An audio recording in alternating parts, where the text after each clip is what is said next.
It looks like they're trying to push for talks, trying to negotiate their way through this trade mayhem that's going on. But if the Americans are in the mood for not negotiating and insisting on changes to things like VAT, the ban on hormone beef, the ban on chlorine chicken, these are things that European politicians simply are not going to be able to deliver. And then this trade war is going to get worse.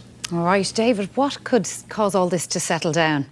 So I think the first thing is if there was to be a pause in terms of the introduction of tariffs. The second thing is if there was any indication at all of any solid negotiations that could lead to a deal. But so far, there's neither of those. Instead, Donald Trump has doubled down and he's committed himself to the introduction of tariffs. He says it's going to raise billions of dollars and they can use that to run the United States. And then he's expressed this idea that perhaps they could dismantle the income tax system in the States because they'll be collecting so much money by way of tariffs. But what's happening in the stock market, while it's immediately bad for investors, it's certainly bad for people with pensions,